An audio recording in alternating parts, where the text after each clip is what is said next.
Students, very good morning. प्यारे बच्चों, last video में हमने डिस्कस किए थे टेंसेस, और टेंसेस में प्रेजेंट को हमने कवर किया है, और प्रेजेंट में indefinite, continuous, perfect and last आपका पॉइंट प्रेजेंट है आपका, जो आज हम डिस्कस करने वाले हैं वो है प्रेजेंट परफेक्ट कंटिन्यूअस टेंस। जैसा कि नाम से ही आप कुछ आइडिया लगा सकते हैं, प्रेजेंट परफेक्ट कंटिन्यूअस टेंस यानी कि प्रेजेंट जो पीछे आपने डिस्कस किया था, परफेक्ट भी आपने डिस्कस किया था कि पीछे जो कार्य पूरा हो गया था उसको परफेक्ट कहते हैं। अब यहाँ पर एक वर्ड और ऐड कर दिया इन्होंने, कंटिन्यूअस टेंस।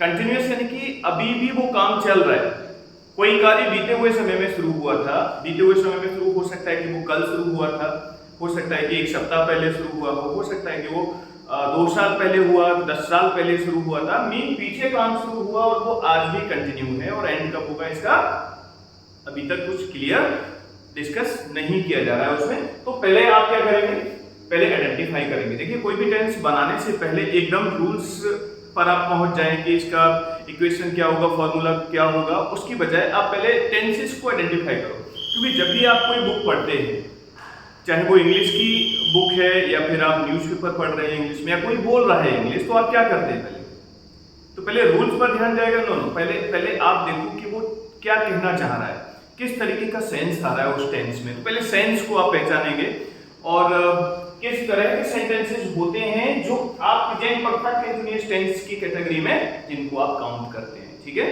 तो हम देखते हैं, पहले हम कुछ टेंसेस यहाँ पर लिखते हैं जो आप देखेंगे कि प्रेजेंट परफेक्ट कंटीन्यूअस के टेंसेस आपके किस तरह के होते हैं। ठीक है, ध्यान दें। For example, she has been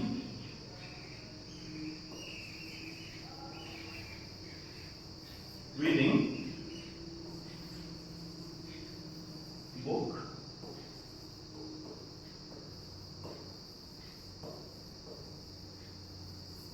morning, right? For example, it has been raining.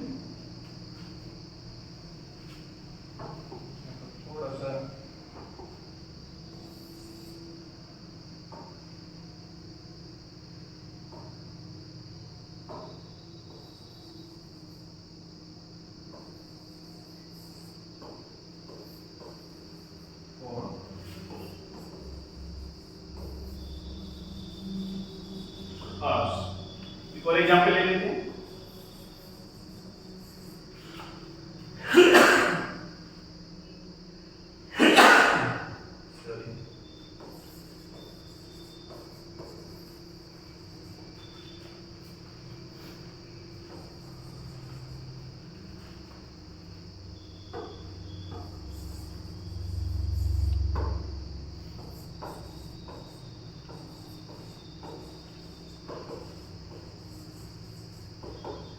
यहाँ पर ये कुछ एग्जाम्पल्स मैंने आपके लिए लिखे हैं। ये देखिए, आप यहाँ आप देख रहे हैं कि सब्जेक्ट आपका दिया हुआ है सी, यहाँ पर सब्जेक्ट है आपका इट, और यहाँ पर सब्जेक्ट है आपका दे।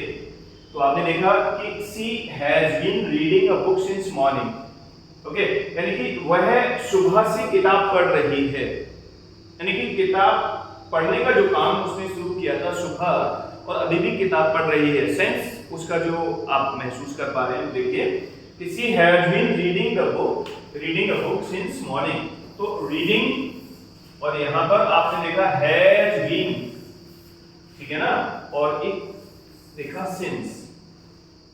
तो आपने सेंटेंस को जब सेपरेट यानी कि वर्ड को सेपरेट किया, तो उसमें आपने आइडेंटिफाई किया। देखें, सब्जेक्ट दिया हुआ है आपका सी, राइट, एंड आपने यूज किया यहाँ पर हेल्पिंग ऑफ हैज बीन के लिए, राइट, और आगे वर्ब की फर्स्ट फॉर्म में आईएनजी लगा हुआ है, ऑब्जेक्ट आया और सिंस आया, फिर टाइम को इंडिकेट किया जा रहा है। तो आप इसमें एक तो ये पहचानेंगे कि हैज बीन का यूज किया। अगले सेंटेंस में देखा आपने हैव, इट के साथ में भी हैज बीन लगा, वर्ब की फर्स्ट फॉर्म में आईएनजी, और यहाँ पर आया फॉर, क्योंकि सिचुएशन यहाँ पर थोड़ी सी अलग है, वो बताएंगे हम आपको भी। यहाँ पर सब्जेक्ट है आपका प्लूरल। कैसा सब्जेक्ट है? प्लूरल, और प्लूरल सब्जेक्ट के साथ आपने यूज किया हैव बीन, और यहाँ पर वर्ब की फर्स्ट फॉर्म में आईएनजी, यहाँ भी आई, और यहाँ पर आया फॉर, क्योंकि टाइम इंडिकेट किया गया है। तो जब भी हम सेंटेंस कोई देखते हैं हमको ये देखना होता है कि सेंटेंस में क्या हेल्पिंग वर्ब है, वर्ब को किस तरह से यूज किया गया है, सब्जेक्ट आपका क्या लगा हुआ है। जब ये आइडेंटिफाई किया, हमने इसको पहचानने की कोशिश की, तो हम समझ जाते हैं कि इस तरीके के सेंटेंसेस जिनमें हैज बीन का यूज होता है। ध्यान दें, जिन सेंटेंसेस में आप हेल्पिंग वर्ब लगाते हैं हैज बीन या फिर हैव बीन, तो वो सेंटेंसेस होंगे आपके परफेक्ट कंटीन्यूअस के, प्रेजेंट परफेक्ट कंटीन्यूअस के। और एक पहचान आपने देखा, वर्ब की फर्स्ट फॉर्म में आईएनजी लगाएंगे आप, वर्ब की फर्स्ट फॉर्म में आईएनजी लगाएंगे, तो ये पहचाना आपने। हैज बीन हैव बीन का यूज करना है, वर्ब की फर्स्ट फॉर्म में आईएनजी लगेगा और टाइम के लिए सिंस दिया होगा और या फॉर दिया होगा। तो अब रूल्स समझने की जरूरत है कि हमने हैज बीन क्यों लगाया, यहां हैव बीन क्यों लगाया, राइट। और वर्ब की फर्स्ट फॉर्म में आईएनजी क्यों आया, क्योंकि आईएनजी तो प्रेजेंट कंटीन्यूअस में भी आता है। और सिंस और फॉर का क्या मीनिंग हुआ, राइट। तो ये कुछ पॉइंट्स हैं जिनको आप समझेंगे और इनको समझने के बाद आपको समझ आएगा कि परफेक्ट कंटीन्यूअस में टेंसेस को हम कैसे बनाते हैं। फॉर एग्जांपल, आपने सेंटेंस बनाया था, it has been raining since morning. It has been raining since morning. तो बच्चों ध्यान से देखेंगे, एक सेंटेंस और मैं बनाता हूं यहां पर, इट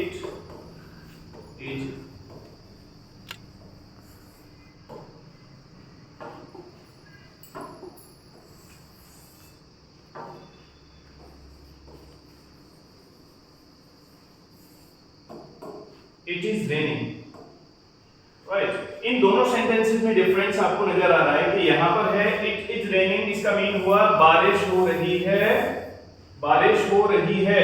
इसका मतलब है होता है आईएनजी लगा, ये हुआ आपका प्रेजेंट कंटीन्यूअस, जिसमें आपको इजारन का यूज करना होता है। पीछे आप सीख चुके हैं प्रेजेंट कंटीन्यूअस बहुत ही सिंपल होता है, इजारन का यूज करना होता है हमको।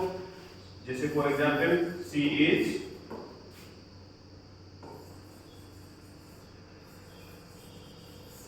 Cooking food. आपने देखा यहां पर she is cooking food, is आया और आईएनजी आया, ये बन गया आपका प्रेजेंट कंटीन्यूअस। यहां सब्जेक्ट प्लूरल होता तो आप यू, जैसे प्लूरल सब्जेक्ट लगाया, यू लगाया, तो आप यू के साथ आर लगाएंगे। जैसे यू आर डांसिंग, आप नृत्य कर रहे हैं, डांस कर रहे हैं, तो आर के साथ में आईएनजी। तो ये तो हुआ प्रेजेंट कंटीन्यूअस, राइट। हम यहाँ प्रेजेंट कंटीन्यूअस का एग्जांपल हमने आपको इसलिए दिया जिससे आप ये समझ जाएं कि आईएनजी आपका प्रेजेंट कंटीन्यूअस में आता है। और लेकिन यहाँ पर लगा है हैज बीन, इसको फोकस करना है। हैज बीन क्यों लगा हुआ देखा आपने, जब भी हैज बीन लगा हुआ किसी सेंटेंस में देखेंगे, आप इंग्लिश पढ़ रहे हैं या कोई बोल रहा है, तो आप समझ जाएं कि वो सेंटेंस प्रेजेंट परफेक्ट कंटीन्यूअस को इंडिकेट कर रहा है और साथ ही साथ उसमें टाइम दिया हुआ है। देखिए यहाँ लगा हुआ है सिंस मॉर्निंग, यानी कि सुबह से बारिश हो रही है, राइट। ये आप फॉर एग्जांपल एक और ले लीजिए, जैसे I have been teaching for 18 years। अब इस सेंटेंस में आपने देखा आई लगाया सब्जेक्ट, आई के साथ में आपने क्या लगाया, हैव बीन, क्योंकि आई प्लूरल में काउंट हुआ है ना। आई हैव बीन, वर्ब की फर्स्ट फॉर्म में आईएनजी लगाया और फॉर लगाया और यहां पर आया आपका 18 years, यानी कि मैं 18 साल से बड़ा हूं। समय दिया, यानी कि 18 साल पहले मैंने कोई काम शुरू किया, आज भी वो कंटिन्यू मैं कर रहा हूं। इट मींस कि सेंटेंस आपका परफेक्ट कंटीन्यूअस में काउंट होगा। तो एक तो रूल आप ये देख रहे हैं, इसका इक्वेशन जो होगा, मैं अब आपको इसका फॉर्मूला बताता हूं, तो ध्यान से देखेंगे आप कि कैसे आपने इन सेंटेंसेस को बनाया है, कैसे आप सेंटेंसेस को बना रहे हैं। फॉर एग्जांपल, सबसे पहले आपको सब्जेक्ट का यूज करना होता है, इसके बाद आप यूज करेंगे हेल्पिंग वर्ब हैज या have plus been, has have plus been plus main verb का फर्स्ट फॉर्म आएगा और फर्स्ट फॉर्म में आएगा आपका आईएनजी, ठीक है ना। इसके बाद में ऑब्जेक्ट है या अदर वर्ड्स हैं वो आप लगा देंगे। तो यहां पर इंपॉर्टेंट बात है याद रखने की, हैज किसके साथ आएगा, ये ध्यान रखेंगे। हैज आएगा आपका सिंगुलर सब्जेक्ट के साथ और हैव आएगा आपका प्लूरल सब्जेक्ट के साथ। बहुत ध्यान से देखें बच्चे, हैज आएगा सिंगुलर, हैज बीन आएगा सिंगुलर सब्जेक्ट के साथ, और प्लूरल सब्जेक्ट होगा तो आएगा आपका हैव बीन, और वर्ब की फर्स्ट फॉर्म में आईएनजी आना है। अब आगे बताते हैं कि सिंस और फॉर कैसे यूज करेंगे, राइट। सिंस और फॉर का आपको यूज कहां करना है, लेकिन उससे पहले ये इक्वेशन समझ लीजिए, ये फॉर्मूला समझिए कि कैसे आपने सब्जेक्ट का सबसे पहले यूज किया जा रहा है, उसके बाद में सिंगुलर सब्जेक्ट के साथ हैज, प्लूरल के साथ में है। इतनी बात क्लियर? होपफुली कि आप इतना समझ गए होंगे, कोई इसमें कॉम्प्लेक्सिटी या कोई प्रॉब्लम नहीं, राइट। तो अब देखेंगे आप कि किस तरीके से इस फॉर्मूला के बेस पर आप सेंटेंसेस को बनाते हैं। अब यहाँ पर देखेंगे आप कि सॉरी, यहाँ पर मोर, ये थोड़ा सा अभी रब किया था, उसमें गड़बड़ हो गया था, मैं देखता हूँ। सिंस मॉर्निंग, राइट, ये एग्जांपल लिखा हुआ है आपके पास। तो यहाँ पर सिंस और फॉर का क्या फॉर्मूला है, तो फॉर द डेफिनेट टाइम, यहाँ ध्यान दें, डेफिनेट टाइम के लिए आप यूज करेंगे सिंस, राइट, और इंडेफिनेट टाइम के लिए आप यूज करेंगे for. This is the basic formula. Definite time क्या होता है, जो टाइम फिक्स होता है आपका, ठीक है। फिक्स क्या है, जैसे मैं सुबह 9 बजे से पढ़ा रहा हूं, I have been teaching since 9 o'clock, right. मैं सोमवार से आपको पढ़ा रहा हूं, तो I have been teaching you since Monday, तो यानी कि टाइम फिक्स हो गया, राइट। मंडे डे फिक्स हो गया, राइट। तो वहां पर डेफिनेट टाइम के लिए हम सिंस का यूज करेंगे, ठीक है। और एग्जांपल ले सकते हैं, he has been studying mathematics since 2 o'clock, वो 2 बजे से मैथमेटिक्स पढ़ रहा है, तो वहां पर आप सिंस का यूज करेंगे क्योंकि टाइम आपका फिक्स हो गया 2 बजे। अब यही होता है कि वो 2 घंटे से पढ़ रहा है, तो आप फॉर का यूज करेंगे इंडेफिनिट टाइम के लिए, ठीक है ना। पॉइंट ऑफ टाइम के लिए सिंस का यूज करेंगे, और लेंथ ऑफ टाइम के लिए, यानी कि लेंथ ऑफ टाइम के लिए आप फॉर का यूज करते हैं, और डेफिनेट टाइम के लिए आप सिंस का यूज करते हैं। Is clear? यहां पर ध्यान रखेंगे। फॉर एग्जांपल, और कुछ उदाहरण ले लीजिए, जैसे the gardener has been watering the plants for 30 minutes.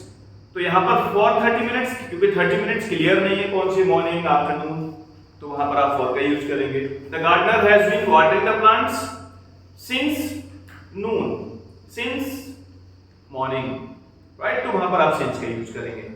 इतनी बात क्लियर हुई, राइट। तो सिंस और फॉर का आप इस तरह से यूज करेंगे। अब इन्हीं सेंटेंसेस को जब आप बनाते हैं नेगेटिव, फॉर एग्जांपल आप कोई सेंटेंस ले लीजिए, जैसे फॉर एग्जांपल ये सेंटेंस जो लिखा हुआ है, इसको जब आप नेगेटिव बनाएंगे, तो नेगेटिव कैसे बनाएंगे, जैसे it has not been raining since morning। यहां पर आपने क्या फोकस किया बताएं? आपने नोट लगाना था, तो नोट कहां लगाया, इस बात पर ध्यान दें। आपने नोट कहां लगाया, इस चीज को देखिए। नोट लगाया आपने हैज और बीन के बीच में। जब भी आप किसी सेंटेंस को नेगेटिव बनाएंगे, तो नेगेटिव बनाएंगे, नोट लगाएंगे हैज और हैव के बीच में। Is it clear? बहुत सिंपल सा रूल है। अब जब आप इसको इंट्रोगेटिव बनाएंगे, फॉर एग्जांपल, क्या सुबह से बारिश हो रही थी, तो आप क्या करेंगे, ये हैज को सब्जेक्ट से पहले लगा दें, has it been raining, same sentences रहेगा, फॉर्मूला वही सेम रहेगा। आपने यहां पर क्या फोकस, क्या ध्यान दिया कि यहां पर आपको हैज को सब्जेक्ट से पहले लगा देना है, यानी कि किसी भी सेंटेंस में जब क्या शब्द लगता है, तो उस टेंस की हेल्पिंग वर्ब को आप सब्जेक्ट से पहले लगा देते हैं। अब जैसे अगर सेंटेंस अगर आपका प्लूरल होता, मान के सब्जेक्ट प्लूरल होता, मान के चलिए for example you have been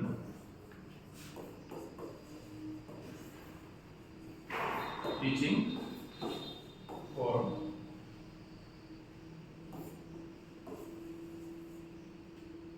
you have been teaching for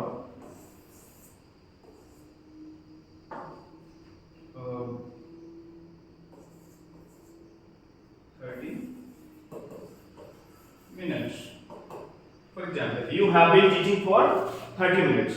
तो आपने देखा इसको, अब ये अफर्मेटिव है, इसको इंट्रोगेटिव बनाना है आपके लिए। इंट्रोगेटिव बनाने में क्या करेंगे, आप इस हेल्पिंग वर्ब को उठाकर सब्जेक्ट से करेंगे। ये ध्यान रखेंगे, क्या बनेगा, हैव यू बीन, सेम रहेगा। मतलब बीन, हमें आपको जो समझाना था, जो बात बतानी थी, कोई इंपॉर्टेंट बात ये है कि आपको केवल हैव को उठाना है और बीन नहीं रहेगा और उसी प्लेस पर। तो आपने हैव को सब्जेक्ट से पहले लगाया, सब्जेक्ट आया, यानी कि हेल्पिंग वर्ब। फॉर्मूला क्या कह रहा है, helping verb plus subject plus been plus main verb first form plus ING plus object plus other verb. ये फॉर्मूला आप लगाएंगे। अब इसमें ये हुआ आपका इंट्रोगेटिव का। अब इसको नेगेटिव बनाना है, इंट्रोगेटिव नेगेटिव बनाना है, तो ये लीजिए, यहां पर देखें, have you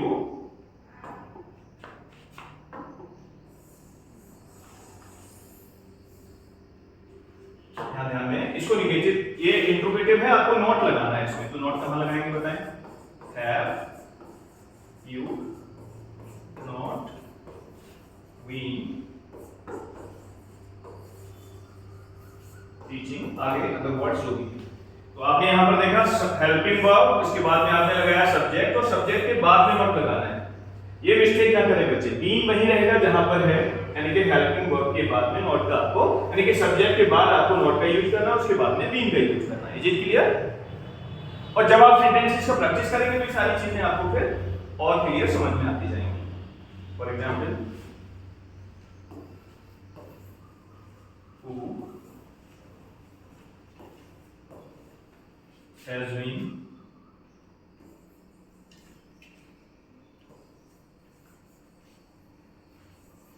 knocking the door for 5 minutes। इस तरह से भी सेंटेंसेस को देखें।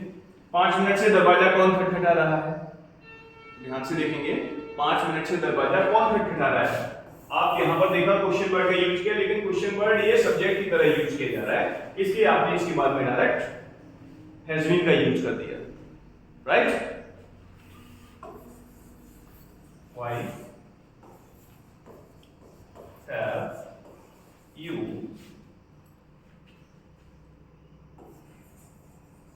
been, why have you, why have you, हमें नॉट का यूज करना है, इसे बता रहा था, why have you not been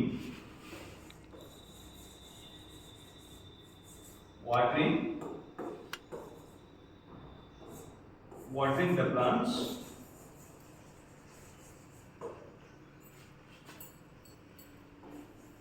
since yesterday। Question mark का यूज करेंगे क्योंकि इंट्रोगेटिव लास्ट में। तो आपने सेंटेंस में देखा, और ध्यान से देखिए, क्वेश्चन वर्ड का यूज किया, इसके बाद में हेल्पिंग वर्ब का यूज करना है, व्हाई हैव, और इस क्वेश्चन वर्ड और हेल्पिंग वर्ब के बाद में आपको सब्जेक्ट का यूज करना है, नॉट लगाना है, तो यहां पर सब्जेक्ट के बाद में नॉट का यूज करना है। बहुत ध्यान से समझें।